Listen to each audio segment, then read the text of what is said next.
So medyo maraming na traffic sa atin, medyo marami yung may mga na-late dahil nga kailangan pang umikot. At tayo naman, hindi naman po natin pwedeng itigil ang Sunday kasi ang Sunday po ay para ho talaga sa Panginoon yan. Para ho masambahin natin siya, mapasalamatan. Po ay natataranta, natatakot. Normal po yan dahil tayo yung mga tao na may iba't ibang emotions. At ito pong emotion na ito, kailangan nun natin pakalmahin natin, di ba? Kasi minsan pag hindi tayo kalmado, natataranta tayo, minsan na-high blood tayo, kung ano-ano yung nasasabi natin, di ba? But anyway, kung maalala po natin, last week, so ito po, basahin po natin, 1, 2, 3, go. Be still, kasama mo ang Diyos. Be still o kasama mo si Jesus. Yun po yung ating topic last week, kung saan po si Jesus Christ, pinahinto niya yung malakas na bagyo, kung saan natakot kahit yung mga, diba? Ito naman, kailangan mong gumalaw. Ang galing din talaga ng wisdom ni Lord, na may mga pagkakataon kailangan manatili ka lang. Wala kang gagawin, manatili ka dyan, manalangin ka, magtiwala ka. Pero, hindi sa lahat ng pagkakataon ganun. May mga pagkakataon kailangan mong humakbang, kailangan mong gumalaw po natin ang ating Panginoong Hesus. At ang story po na ito, alam na po natin, pero tignan ho natin sa Matthew chapter 14. Basahin po natin, verse 28, 1, 2, 3, go. Sinabi ni Pedro, Panginoon, kung talagaw ikaw nga iyan, papuntahin mo ako dyan sa kinaroroonan mo sa ibabaw ng tubig. Sumagot siya, halika, mula sa bangka ay lumakad si Pedro sa ibabaw ng tubig papunta kay Jesus. Ngunit nang mapansin niya na malakas ang hangin, siya'y natakot at nagsimulang lumubog. Panginoon, sagipin ninyo ako, sigaw niya. Agad siyang hinawakan ni Jesus, bakit ka nag-alinlangan? Napakaliit ng iyong pananampalataya, sabi niya kay Pedro. Pagsakay nila sa bangka, tumigil ang hangin. Yan, tayo po ay manalangin. Panginoong Diyos, maraming salamat po. Bagamat magkaibang senaryo po ito, pero isa ang tema, Panginoon, sila po'y nasa dagat. At ang mensahe, kasama po nila kayo, Panginoong Hesus. At ito din po, Panginoon, ang mensahe sa buhay namin. Sa lahat ng sitwasyon, sa unos, sa bagyo, Panginoon, literal man o symbolikal, Panginoon, ang katotohanan ay hindi ho magbabago na kayo po ay kasama namin, Panginoon. Kaya nga po, Panginoon, knowing this truth, turuan niyo po kami kung paano po dapat kami tumugon, Panginoong Diyos. Pagpalain niyo po kami as we study your word. In Jesus' name we pray. Amen. Maari na pong umupo ang lahat. Anong ginagawa po natin ito? Bigla akong naalala. Parang kahalintulad kung saan nanalo si Regine Velasquez. Yung mga matatanda na. Ang sunod doon. Sige, Virit. Ayan.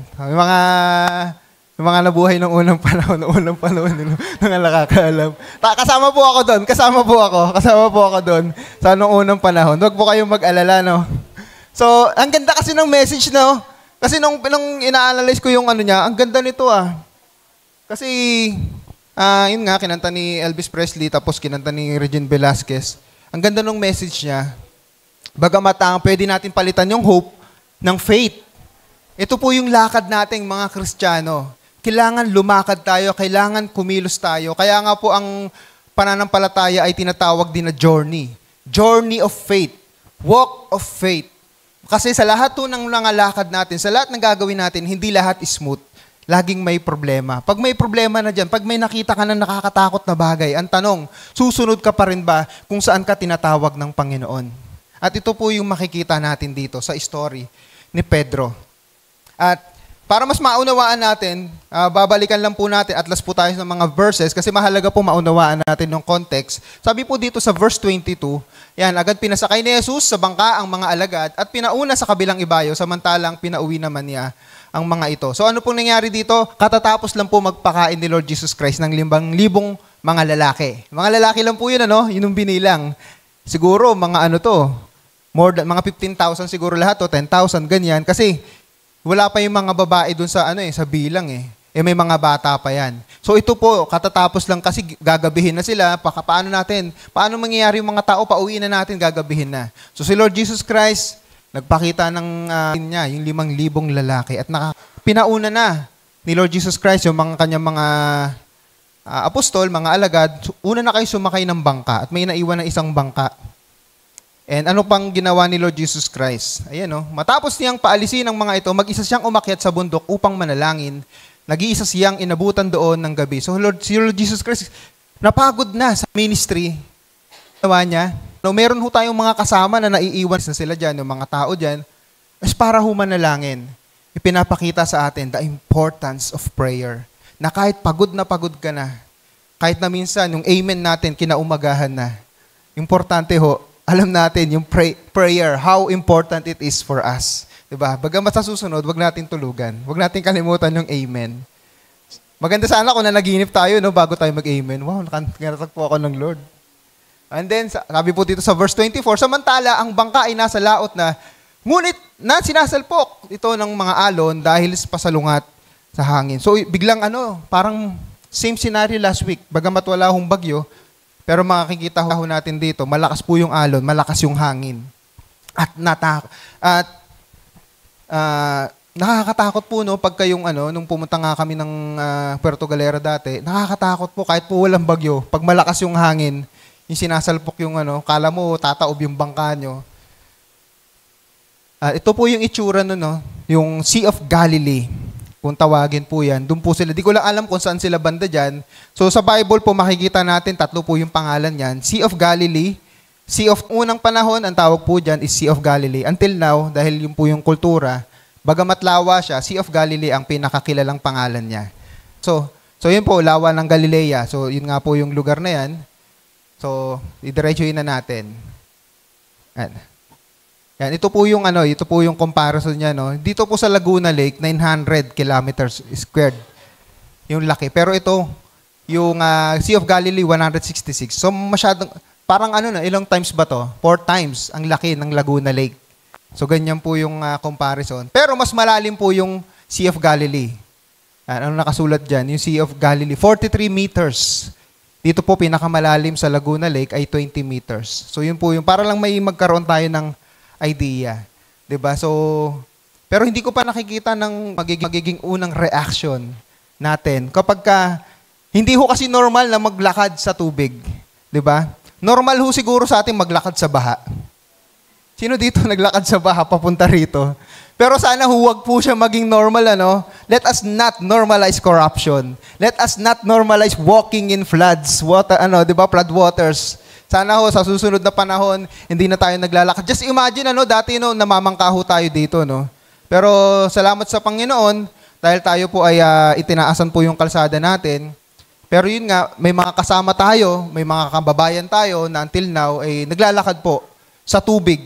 Hindi ho tubig lawa, tubig baha. Kaya ang solusyon, magbangka o kaya magbota. Ayan. Sabi ni Jesus, ngunit nagsalita agad si Jesus at sinabi sa kanila, huwag kayong matakot. Ako ito. So tignan ho natin, dito po sa mensaheng ito, 5 bagay po na gagawin ho natin. 5 bagay na matututunan po natin na pwede ho nating gawin sa paglakad ho natin sa ating pananampalataya kasama ang ating Panginoong Hesus. Ano po yung unang-una? Tingnan ho natin ang ating weekly bulletin. Number 1. 1, 2, 3, go!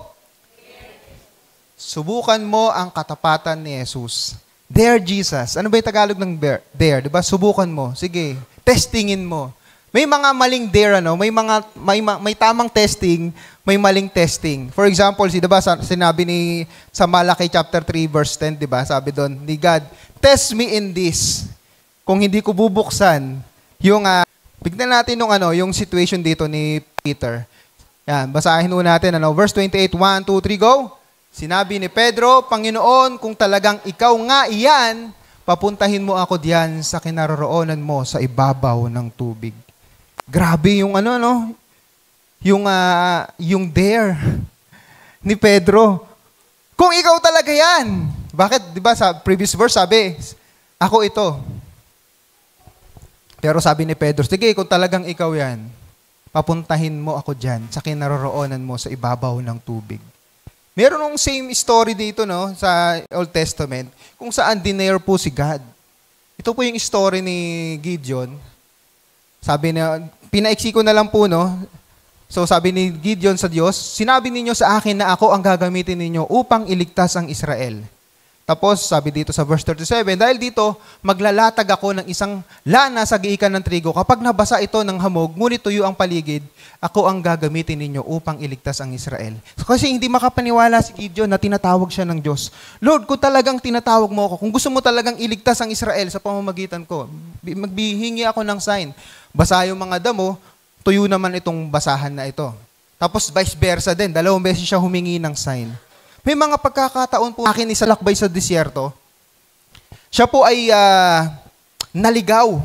Nagkaroon kasi ng, tawag doon, sandstorm. Di pa tayo nakakaranas ng sandstorm dito, pero siguro minsan yung alikabok lang, siguro naranasan natin. Pero hindi ho katulad sa Middle East ng mga disyerto. Nagkaka-sandstorm. Totally po, zero visibility. Ay, si Tatay Neil, nag-Saudi na pala yan. Nakaranas na po kayo, no? Sandstorm. Ayan, meron na daw. Na wala kang makikita, ang hirap huminga nun. At siya po ay nasa disyerto. And take note yung uniform nila. Tapos nung medyo humupa na, wala na siyang mga kasama. Nasaan na yung mga kasama ko? Ang problema niya, pag siya ay nakita ng mga kalaban, patay siya. At ito po yung ipanalangin niya. Siya po ay hindi po siya naniniwala sa Diyos. Ito po yung sabi niya, and I quote, God, if you exist, I need to know you're real. O Diyos, kung talagang totoo ka, kailangan ko ng sign. Gusto kong malaman kung totoo ka. Pagkatapos niyang manalangin, medyo pumayapa na yung panahon, maya-maya may mga papalapit na mga Humvee. Humvee po yung mga armored car yun, na kung saan andun yung mga sundalo. And then nakita siya, nailigtas siya. Sabi nung commander, di namin alam bakit kami napunta dito eh. Pero, yeah, so, parang gut feeling lang. At simula po noon yung sundalong ito, siya po ay naging Kristiyano. So may mga pagkakataon po, we can dare God, Lord, if you really love me, mga ganyan, which is hindi naman po natin maki-questionan, Pero may mga pagkakataon kasi na parang down na down tayo. Ito po yung magandang bagay po sa Panginoon. The Lord does not invalidate our feelings. Minsan nahihiya tayong humingi ng sign eh. Minsan nahihiya tayo kay Lord kasi alam ko naman totoo ka pero nahihiya ako, Lord. Pero may mga pagkakataon na talagang for example po dito sa itong church building na ito, nakita naman natin improvement. We tested the faithfulness kung paano po na talagang generous provider si Lord. Kulang tayo sa pera eh. Pero paano natin naitayo to? We tested and taste and see and experience the goodness and the provision of the Lord. When we walk on faith, di ba? We can dare Jesus in our lives. Lord, kung talagang nais nyo akong gamitin dito, Lord, magbibigay kayo ng sign. So bigyan po natin ng ito di ko na, total, alam naman to ng marami. Yung kay Jomer, bago siya umalis ng trabaho before, kapapasok lang, yan yung sign natin. Nagmi-minister sila. Kasi meron siyang trabaho, pero Lord, iaalis na ba ako sa trabaho ko na ito? Nagbigay ng sign si Lord sa kanya. Ganon din si Tina, hindi ko na po i-detalye, tapos ikwento na rin nila ito before, na nagbibigay po si Lord dyan. Ang tanong paano? So dito po makikita natin yung lesson number 2. 1, 2, 3, go! Lumakad kang papalapit kay Jesus. Ayan, walk on. Pag may go signal na ni Lord, gumalaw ka na. Hindi na be still. Gumalaw na tayo. Sabi po dito, sa Matthew chapter 14, verse 29, tuloy natin, sumagot siya, halika mula sa bangka. Lumakad si Pedro sa ibabaw ng tubig, papunta kay Jesus. Grabe. Grabe din yung kung titignan natin, grabe din yung tapang, yung paniniwala ni Pedro kay Lord Jesus Christ. Di ko alam, siguro wala siyang idea na makakalakad. Di ko alam kung ano yung tumatakbo sa isip niya. Kasi, to be honest, pag ako parang hindi ko gagawin yun tapos hindi ako magaling lumangoy. Kayo kaya, sinabi ni Jesus, lumakad ka rito sa Laguna Lake, kahit sabihin natin ang layo-layo mo na hanggang dito, pero malulunod ka naman sa burak. Alam mo, lumalangoy kami dati dyan eh. Hanggang dito po yung burak niyan. Nanguhuli kami ng kanduli. Ewan ko lang, baka ngayon hanggang dito na yan. Tsaka parang hindi na kaaya-aya lumangoy. Maraming yellow submarine dyan eh. Alam nyo na yun. No, hinahabol na ako dati. Lumanghuli kami ng kanduli. Pag angat ko, may yellow submarine sa likod eh. We are in a yellow submarine. Yellow submarine. So, yan no, tapos parang amoy omega pa yan, ang daming green. Ganyan po karumi yung ano natin ngayon, ano. So, 20 years ago pa yun. 2002, yan, naliligo pa kami dyan dati. So, yun po, naglakad naman. So, makikita natin dito yung kung ano po yung sinabi ni Lord Jesus Christ. Yung hamon po dito, pag nagsalita na ang Panginoon, are you willing to obey? Are you willing to walk in faith? Dito lumakad si Pedro. Diba, sumunod siya eh. Lumakad sa ibabaw ng tubig papunta kay Jesus.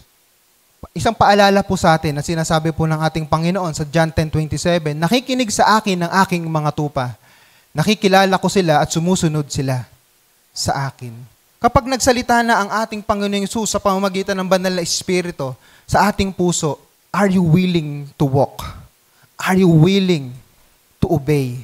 Kahit anuman yung pagsubok na nakikita natin. Gusto ko pong i-share sa inyo yung story po ni, marami na nakakakilala sa atin, si David Wilkerson. Minsan po nanonood siya sa bahay nila sa Pennsylvania. So yung Pennsylvania po, yung mga mahilig sa sa NBA, yung Philadelphia, yan, sa Pennsylvania yan. Nanonood siya ng TV at minsan po napanood niya yung mga gang na ito. Yan. Sino nakakilala? Sa Mau Mau tsaka Bishops. Matagal na namin ito pinapanood. Mamaya, baka maalala nila. Lagi namin itong pinapalabas. Lagi namin pinapanood. Yung meron pong gang. So, black and white. Tapos kaming mga mahihirap, ang antena po namin, tinidor. High-tech po nun. Sa kayo nakakita, yung Baron pork antenna. So, yun po yung unang panahon. So, nanonood siya.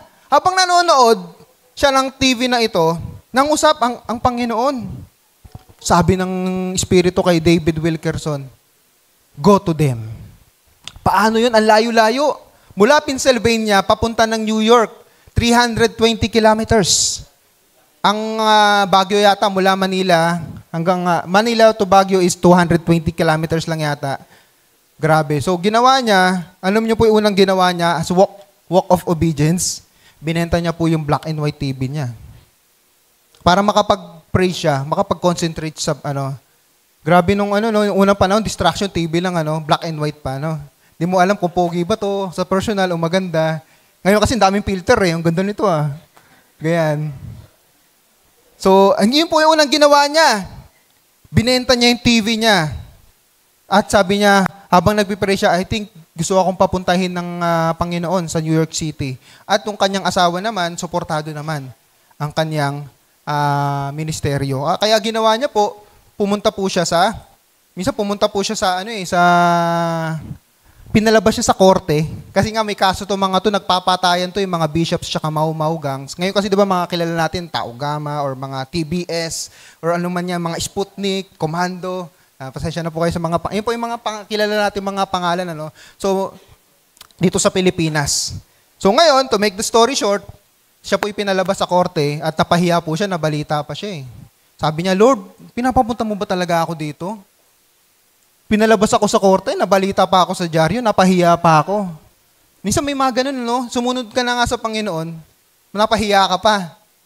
Pero ang ginawa niya, sabi ng Lord sa kanya, go back! Pumunta po siya sa street ng New York. At dito po, na-meet niya po si Nicky Cruz. Kilala niya na, Si Nicky Cruz, isa po siyang leader ng Mau Mau. Chinesharean niya ng gospel at lagi pong sinasabi, pag pumunta ka pa dito, papatayin kita. Laging gano'n, pinagbabantaan yung buhay niya. Pero, siya po ay nag-organize ng isang prayer rally. Pumunta sila sa so napag-usapan ng Mau Mau group, tsaka ng bishops na grupo, sige, punta tayo doon tayo magsuntukan, doon tayo mag-rumble. Pero himala ng mga himala, ano po nangyari? Ayan po yan po si David Wilkerson nasa gitna. Di ko lang alam kung sino si dito, si Nicky Cruz. I think yun nandito. Ayan, nandito. Ayan. Basta, sinurrender po nila yung mga batuta nila, yung mga itak nila. Hindi po sila nagpatayan. Grabe.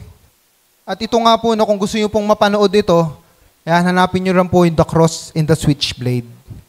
At ito po si Nicky Cruz nung matanda na siya. Siya po ito nung may hawak ng mikropono. Si David Wilkerson naman yung nasa likod. Makikita natin, what if si David Wilkerson, hindi siya lumabas ng bangka niya. Hindi siya naglakad.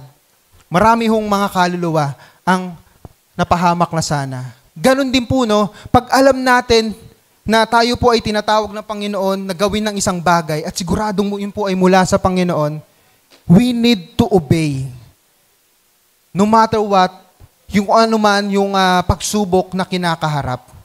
Si David Wilkerson, isa po siyang patunay ng pagsunod. So pag sinabi po nating walk on, ito po'y katumbas ng obedience. Nung sinabi ni Lord Jesus Christ kay Pedro, sige, halika. Ano ginawa ni Pedro? Lumabas siya ng bangka. Kailangan ho, may mga pagkakataon na lalabas po tayo ng comfort zones natin para ho masunod natin ang kalooban ng Panginoon. Ang direksyon ng Panginoon. Mahirap po talaga. Hindi ho natin pwedeng sabihin na madali, sumunod sa tinig ng Panginoon.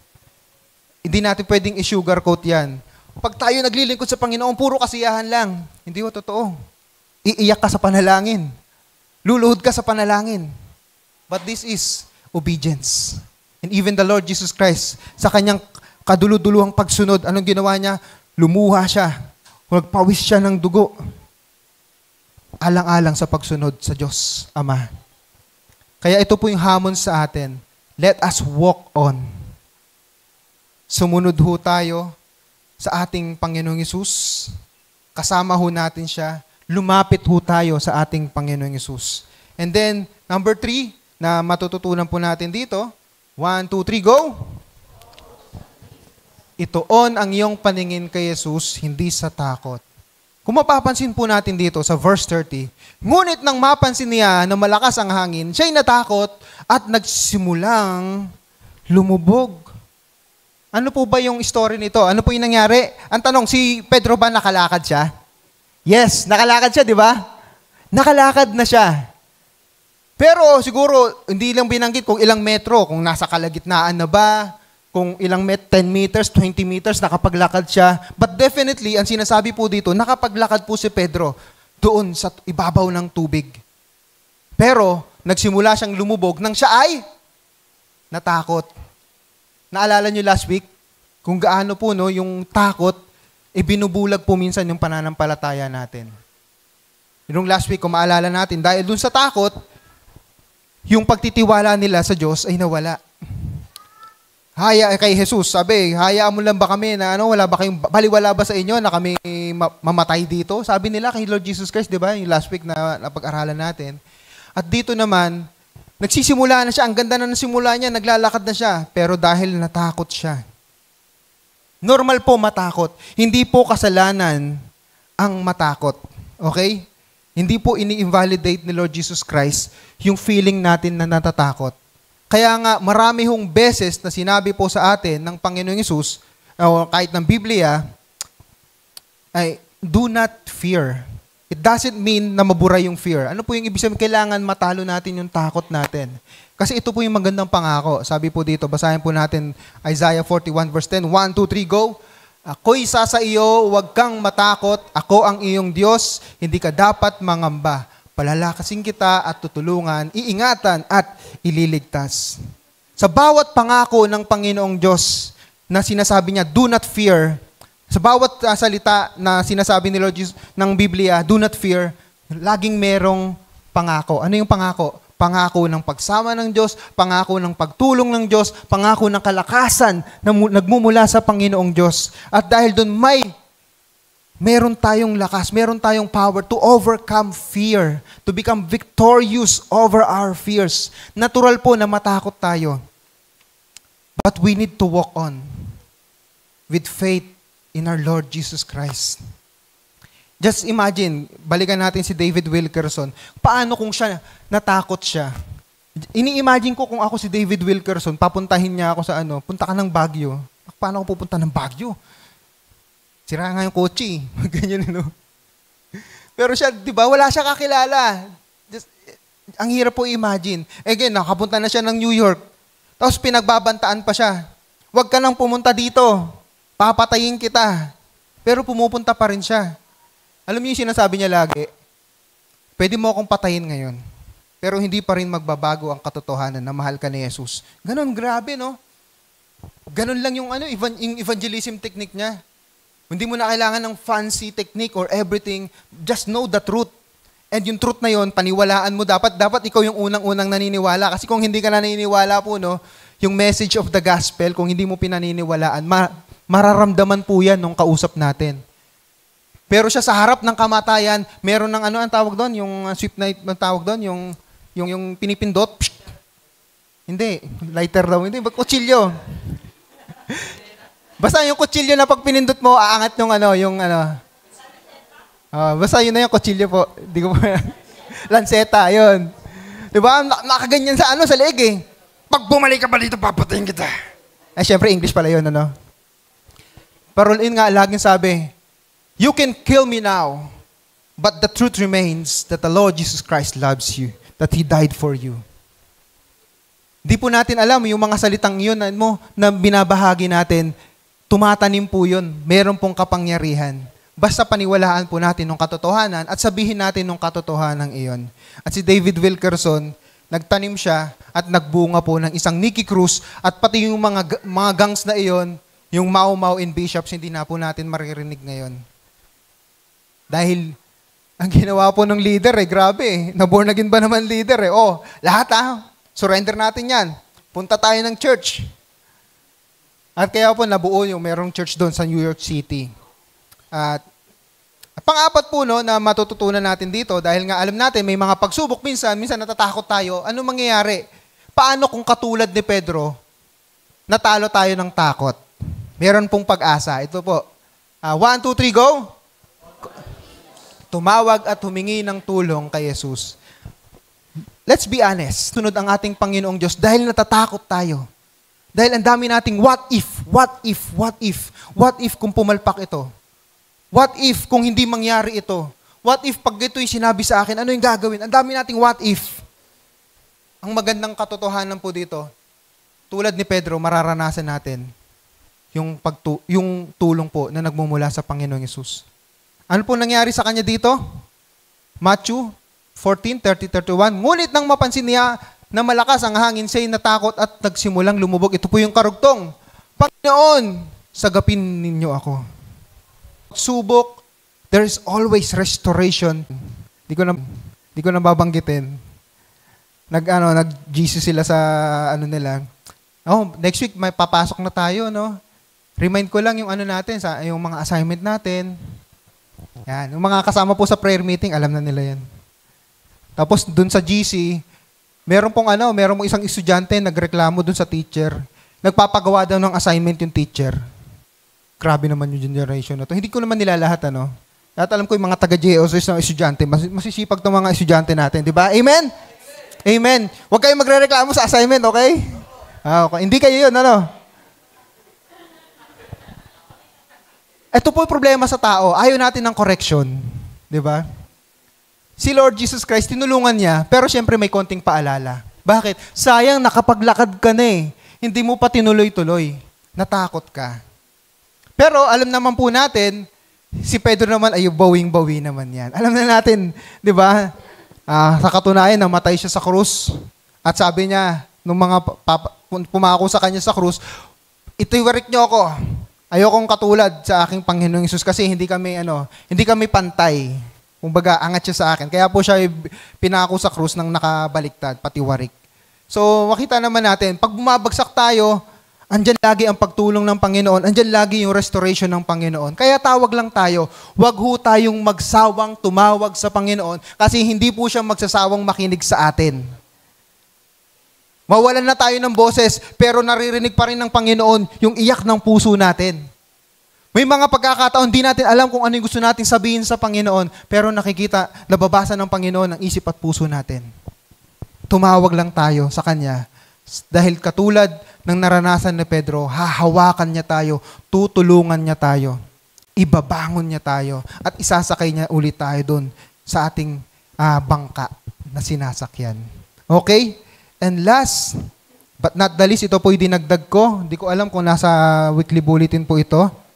Number 5, dahil napakaganda po nito na kailangan po, kasama po ito sa ating paglalakad ng may pananampalataya. Number 5, so basahin po natin. 1, 2, 3, go! Worship Jesus. Sambahin si Jesus dahil siya'y ating Diyos. Yan, habang nagsusulat pa sila, so hindi ko muna i-forward. Kasi alam ko, hindi ata ito nailagay. Hinabol ko lang po ito kanina. So habang nagre-review ako, Lord, parang may something, parang may kulang. Ito pang isa sa pinakamahalaga na kalimutan ko. Worship Jesus. Sa paglalakad po natin, nang may pananampalataya, sa pagsunod natin sa Panginoon, isang bagay ang hindi dapat mawawala sa buhay natin. Worship life. Worshiping the Lord Jesus Christ. Nandito po yung kalakasan natin. Okay? Pwede ko na ba ilipat? Ayan. Okay? Lipat ko na po. No? Meron naman yun sa GC natin.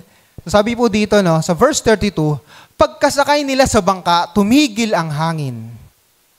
Ibig sabihin po si Pedro tsaka si Lord Jesus Christ, sila po yung tinutukoy dito. Sabi sa verse 33, at sinamba siya ng mga nasa bangka. Tunay nga pong kayo ang anak ng Diyos. Sabi nila.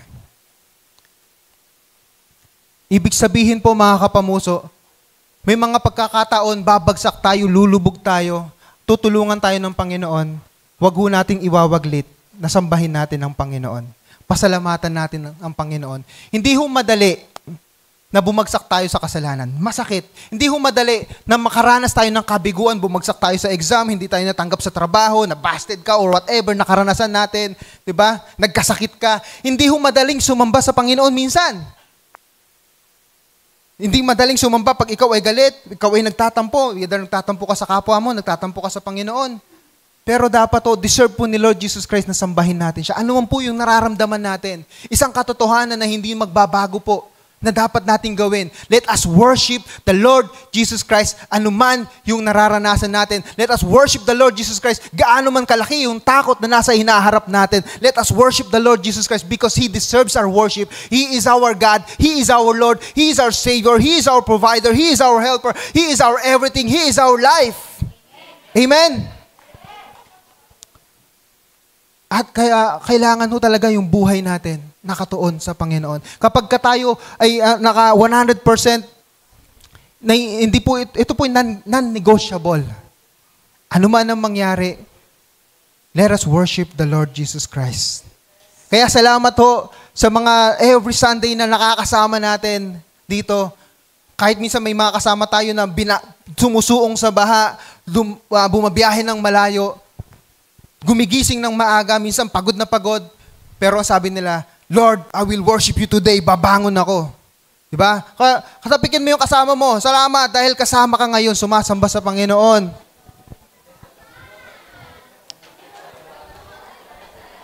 Yan. Habang tayo ay nagkakamustahan, I invite everyone na tumayo at basahin po natin sabay-sabay nating basahin. 1, 2, 3, go! Tayo ay lumakad sa pananampalataya ng may pagtitiwala kay Jesus. Kasama natin siya na nagbabantay at nakikinig sa atin at handang tumulong sa oras ng ating pangangailangan. And let us sing this song, isang awitin po, no? Inspired by this story. Story po ni Pedro, kung saan siya ay lumakad sa tubig, ibabaw ng tubig, pero siya ay lumubog. Pero siya ay tinulungan. At ako po yung naniniwala, marami ho sa atin, symbolically, nakalakad na sa ibabaw ng tubig, pero lumubog tayo. Pero tayo ay tinutulungan ng Panginoong Diyos. Maaring ang ibig sabihin nito, bumagsak tayo sa kasalanan, pero andirito pa rin yung pagtulong ng Panginoon. Maaring tayo, may nararamdaman tayo physically, pero andito lagi, ang tandaan natin ang pagtulong ng Panginoon. Kaya mga kapamuso, let us walk on. Walk in faith. Walk in obedience. Because the truth remains that Jesus is with us. At ito nga po yung paalala rin sa amin eh. Kaya pinangalanan namin na ang aming mga anak, Emmanuels. Because this is a great reminder that the Lord Jesus Christ is with us. Can we pray?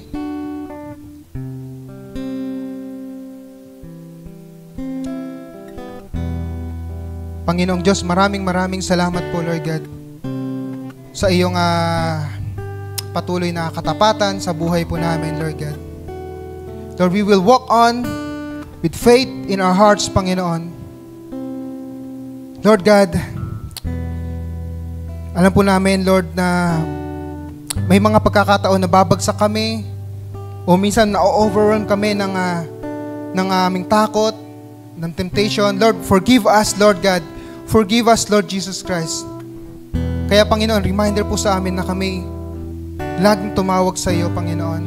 And at this moment, Lord God, we want to worship you.